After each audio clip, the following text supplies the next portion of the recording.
Es descabellado pensar que un animal llegue a dominar casi por completo el planeta Tierra. Y si lo imaginamos, es probable que a nuestra mente llegue la idea de que si llega a pasar sería un carnívoro, un género de carnívoros que arrase con todo y de manera tiránica que se haga con el dominio absoluto de la naturaleza en su plenitud. Pero la realidad siempre es más sorprendente. ¿Sabías que ya ocurrió algo así hace muchos años? Muchos, pero muchos años. Sí. Pero no fue un carnívoro endemoniado quien dominó la Tierra, fue un género de herbívoros todoterreno que incluso sobrevivieron a la extinción masiva, los Lystrosaurus, unos reyes totales de su entorno y admirables supervivientes de hace millones de años. Pero bien, ¿quieres saber todos los detalles? Quédate hasta el final de este video, recuerda suscribirte al canal y activar la campana. Sin más preámbulo, démosle. Pongamos nuestro enfoque hace unos 250 millones de años atrás. Ha llovido bastante desde aquel entonces. En aquellos tiempos se desarrollaba el Triásico temprano. Como te digo, es probable imaginarse un encuentro con una bestia sedienta de carne y temiblemente enorme. Pero créeme que con lo primero que te encontrarías en aquellos años remotos sería con unos bichos bastante singulares monarcas del supercontinente Pangea. Y ni siquiera tenían un competidor claro, dado que representan el 95% de todos los animales terrestres del supercontinente. Su dominio era tan fuerte que se extendía por toda la Tierra, en lo que hoy es África, pero también por China, Mongolia, parte de Europa, Rusia y la Antártida. Nunca en la historia se ha comprobado que un grupo de animales domine de esta manera, es inaudito lo logrado por el Lystrosaurus. Elias Rudd Badel fue un misionero y apasionado de los fósiles y el primero que descubrió un cráneo de Lystrosaurus.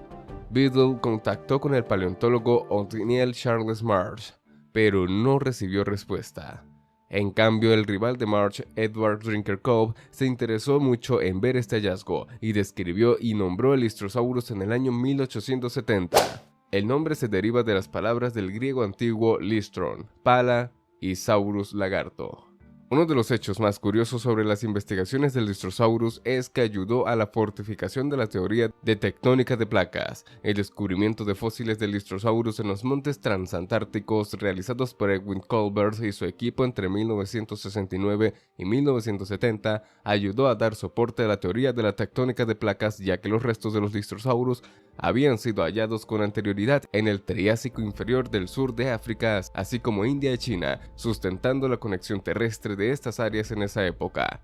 Los Lystrosaurus eran animales relativamente grandes para su época, con una longitud que podría alcanzar hasta 2 metros por mucho, pero lo común es que llegaran al metro o no lo superaran. Eran del tamaño de un cerdo para que te hagas una idea.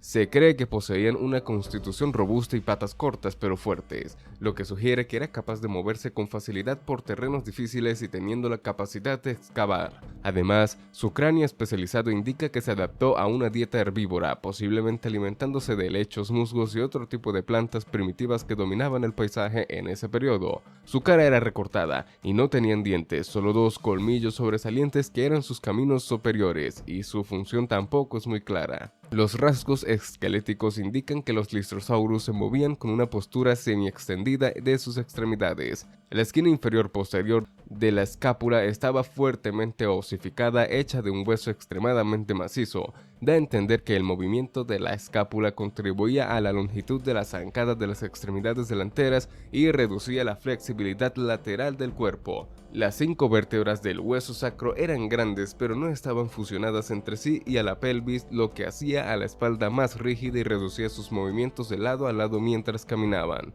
Se considera que los terápsidos con menos de 5 vértebras del sacro tenían extremidades completamente extendidas, como ocurre en los lagartos modernos. Los dinosaurios y los mamíferos, los cuales tienen extremidades erguidas, poseen vértebras del sacro fusionadas entre sí y a la pelvis. Se cree que el refuerzo sobre la articulación de la cadera habría evitado una dislocación del fémur mientras Lystrosaurus desarrollaba su marcha en postura semi-extendida. Los miembros delanteros del Lystrosaurus eran grandes y se cree que era un poderoso cavador, quizás uno de los únicos factores extremadamente adelantados a su tiempo que le permitieron subsistir tan fructíferamente. Los Lystrosaurus son conocidos por su abundancia en los registros fósiles, lo que indica que fue uno de los vertebrados más comunes de su tiempo. Sus restos fósiles se han encontrado en diversas partes del mundo, lo que proporciona a los paleontólogos información valiosa sobre la distribución geográfica y la evolución de esta especie a lo largo del tiempo. Aunque aún existe la duda de por qué lograron proliferar tanto, ni su dieta, ni su anatomía, ni su manera de desplazarse le otorgaban una ventaja por encima de los demás.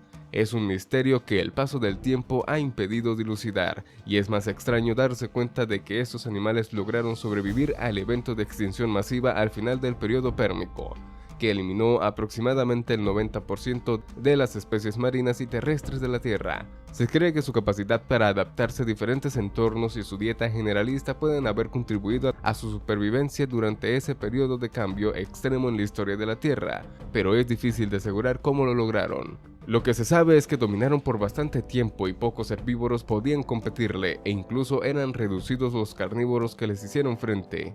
Los Lystrosaurus eran todoterreno, podían comer lo que sea y sus características físicas robustas sugieren que se pudieron adaptar al aire tóxico resultante de la extinción masiva. También estos fósiles han mostrado al Lystrosaurus en una posición que parece la de un oso al invernar, es decir, puede que estos fascinantes animales tuviesen estas características que eran muy extrañas para la época. Quizás fueron los primeros en adoptar la invernación. Probablemente habitaban en llanuras y ríos y allí pasaban su vida pacíficamente y multiplicándose hasta dominar todo un entorno natural. Es incierto el porqué de la supervivencia de los Lystrosaurus a la extinción masiva. Son muchas las teorías. Como se sabe, durante la extinción masiva los niveles de dióxido de carbono se multiplicaron, asesinando a miles de especies, pero la presunta capacidad de cavar madrigueras por parte de los Lystrosaurus los habría salvado, y su capacidad de hibernación también. Otros sugieren que tenían un modo de vida semiacuático, y eso les ayudó a sobrevivir, pero no hay mucha evidencia clara de que ninguna de las especies reconocidas de los Lystrosaurus pudiesen vivir en el agua. Además, solo el pterocéfalo de 1.5 metros de largo, Morchorinus, y el gran Proterosuchus parecen haber sido lo suficientemente grandes para haber depredado a las especies triásicas de Lystrosaurus, y esta escasez de depredadores puede haber sido la responsable de un aumento súbito de la población de Lystrosaurus frente al Triásico inferior. Y es que durante esta era los Lystrosaurus se afianzaron como los dominantes absolutos del entorno. Hay una graciosa cita del paleontólogo Michael Benton: quizás la supervivencia de los Lystrosaurus fue simplemente una cuestión de suerte, y sí, tal vez no hay un gran misterio detrás, sino que a esos animales se le alinearon las estrellas para sobrevivir. No obstante, todo tiene su final, sobre todo cuando se trata de la naturaleza. Se estima que los Lystrosaurus sufrieron las consecuencias de su propia dominancia al ser tan abundantes, terminaron compitiendo entre sí mismos y hubo un desequilibrio considerable en la cadena alimenticia.